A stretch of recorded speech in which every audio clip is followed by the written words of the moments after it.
Yeah. Oh, stop closing up. Gotta let it go. Keep turning, step around. Keep turning.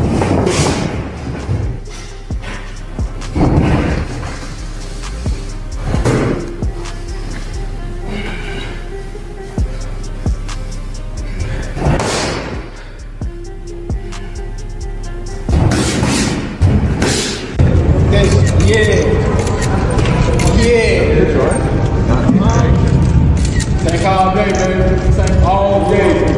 Easy work. Easy work. My money goes to it. Alright guys, right in the front right here. Get the front thruster. Easy work, Tank. Come on back, get down here please. Right here. Back to the camera in the back. Oh, in the back of mine. Davis's daily routine is a well-oiled machine designed to push the boundaries of his physical and mental endurance. His day starts around 11 a.m., where he begins with a liter of water to jumpstart his metabolism and rehydrate.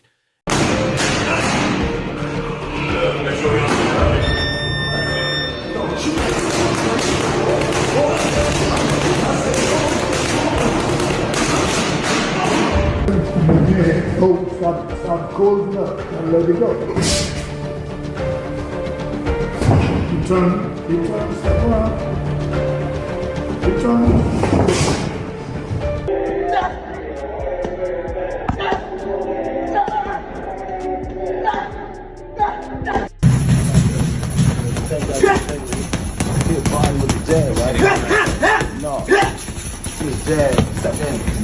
Yeah, you don't even sit because you move in off the line.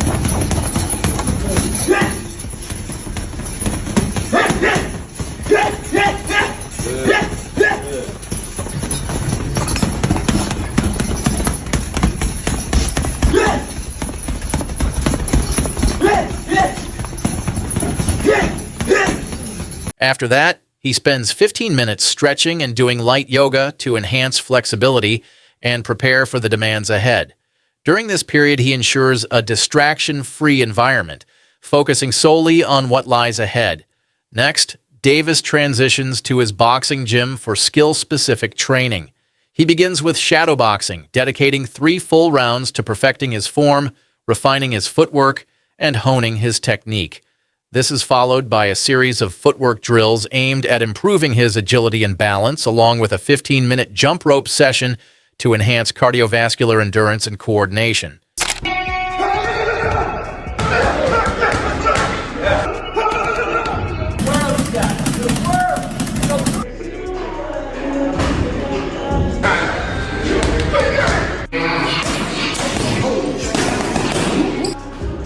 There you go. There you go. Get that.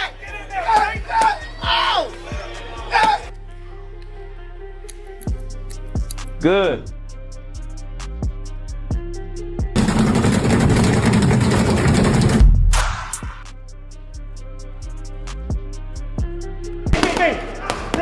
Jay.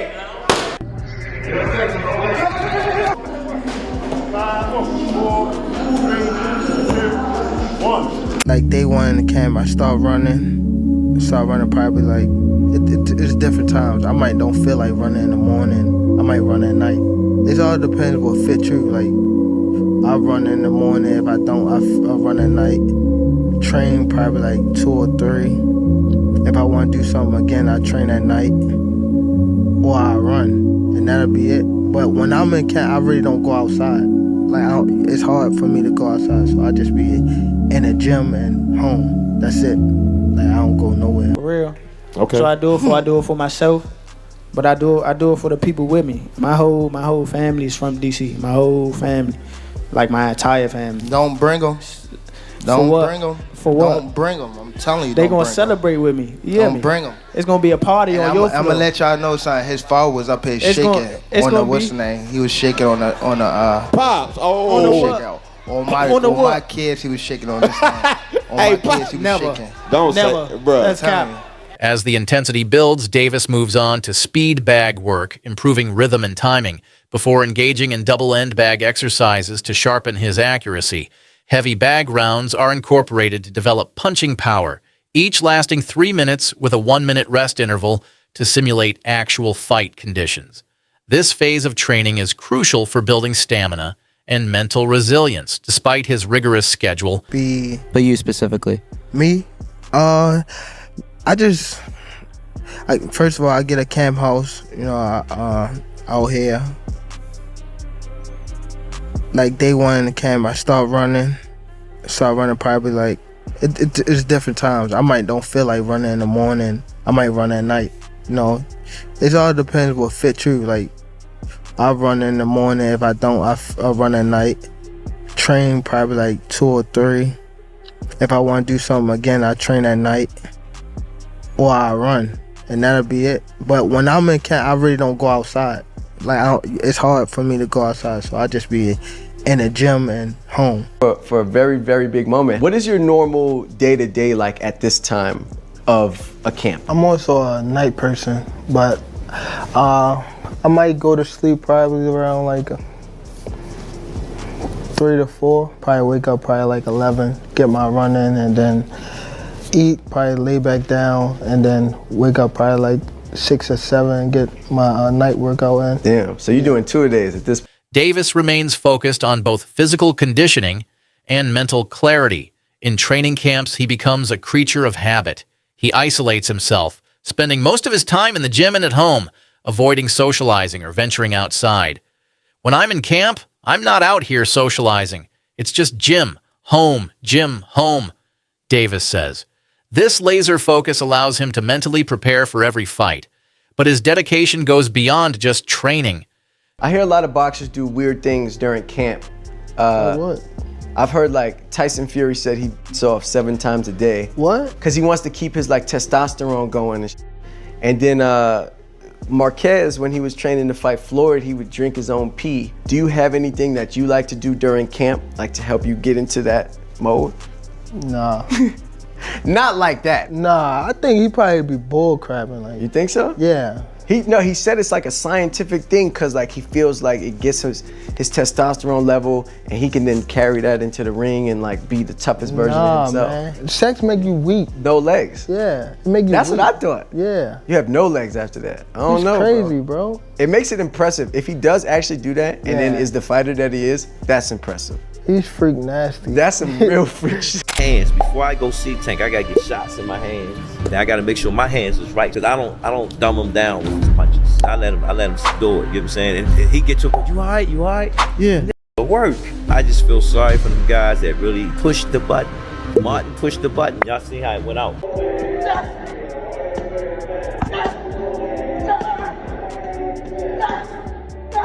Davis works closely with his trainer, Calvin Ford, to perfect his combinations and defensive strategies. Ford emphasizes a comprehensive approach, balancing Davis's explosive power with mental toughness.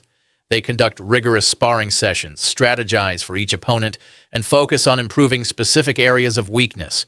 Ford's method ensures that Davis's skill set is well-rounded and adaptable to whatever challenges a fight may present. No one's been able to solve Tank Davis. What do you need to do together with you and your team and obviously your son to score that victory? We got a game plan. We're going to execute it, and we're going to get the Move results. that head, bob and weave, bob and weave. Hey, that go both ways. That go both ways. Bob and weave. Tank, what is Lamont going to learn March 1st inside that ring here at Barclays Center? Bob and weave, bob and weave. You got bob and weave. He's in what? You got bob and weave, job, bob and weave. Oh, he's doing this fight for money, and Tank is strategically picking him because in the amateur world, you guys fought twice, right? And you lost, what, both times? In the amateur fight. So are you all friends? Are y'all cordial? First, what's the relationship? We're cordial for You're sure. cordial? Yeah. Yeah, so He cool to me. he's cool to you. Yeah. And you haven't heard that he said anything differently? Oh yeah, for sure. He has. Nah, he has. He has Yeah, not. that's what I'm saying. I'm Right. confirming that he hasn't said He has anything not said different. anything differently. So does it does it confirm people's suspicion that he purposefully picked you, not only because you're cordial, but because he believes he's going to knock you out? As Davis gears up for his next challenge, the upcoming matchup with Lamont Roach has stirred up plenty of conversation in the boxing community. Critics, however, have raised concerns that this fight may feel more like a financial spectacle than a true test of Davis's abilities. Get the purse, and then you walk away with a nice piece of change. Man, you're in the wrong game if you don't think you're gonna beat everybody. Like, anyway, but if you're saying specifically pick me because I'm gonna be an easy cakewalk, yeah, everybody in the world know that's not gonna happen. I mean, like, that's not gonna happen. Him personally, he know that. I think he chose me because I am gonna be one of the better opponents that he's faced in his entire career, honestly. Really? Yeah. Here's my take on the fight. Everything is true about this situation.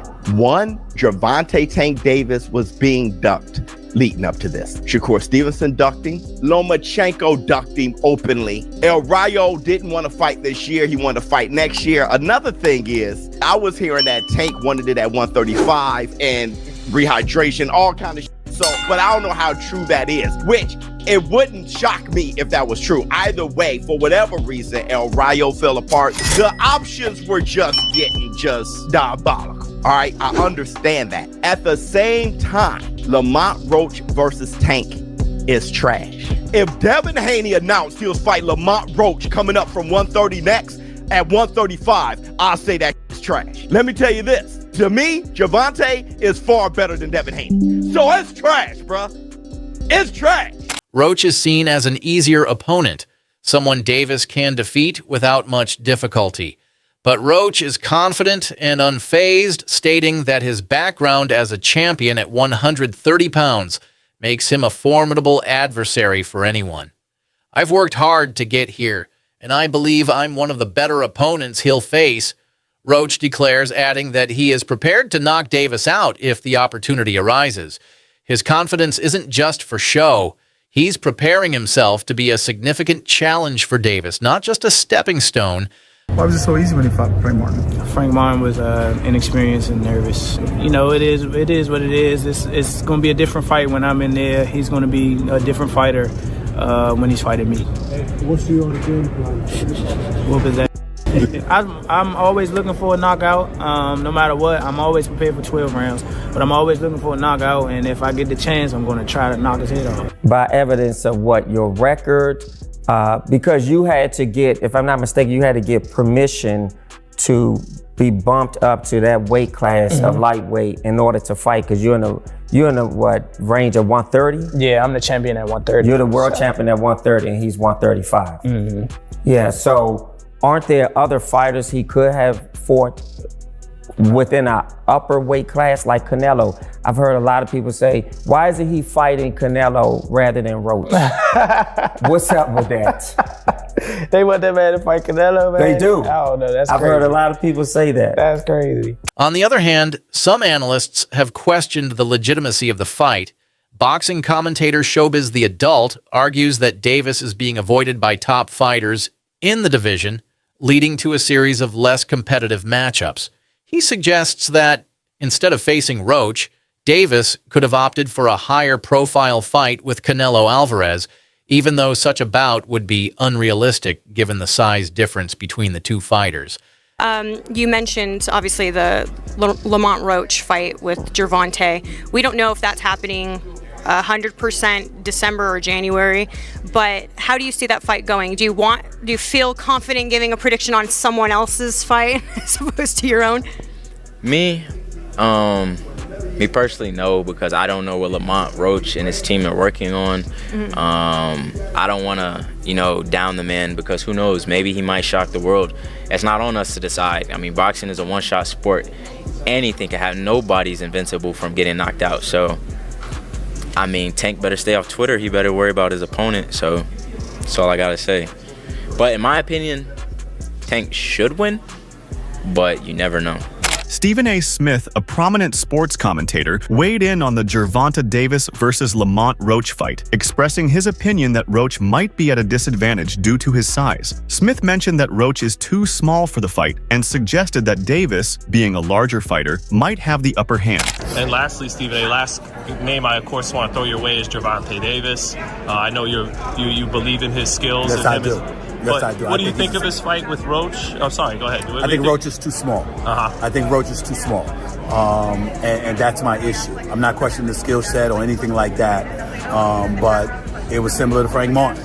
You know what I mean? This guy comes in there and you got 18 fights. And I remember watching that pre-fight press conference when he was annoying Gervonta Davis so much and he cussed by accident. As the fight looms, the atmosphere is charged with anticipation.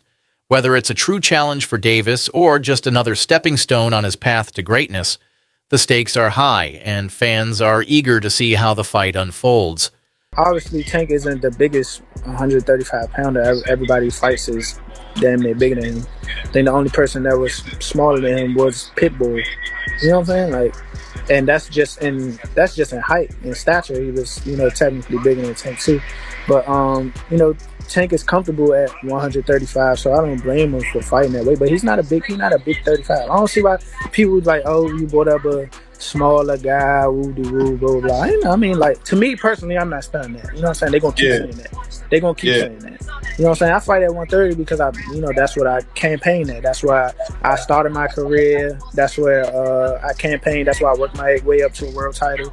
And that's what I was going to do. My plan was always to move up to 35 and win another title. So it just happened a little earlier than normal. Yeah, but I mean, you fought at 35 before. It was just, so technically, them wasn't just 35 fights. Like when a boxer starting their career, they don't necessarily have to make 130 pounds because we're not in title contention or none of that. So the opponents that I was getting, the opponents that were there or were available, the opponents that were selected for me were probably bigger or they just couldn't make weight. Will Roach shock the world or will Davis continue his dominance? Only time will tell, but one thing is certain. When the bell rings, both fighters will give it their all.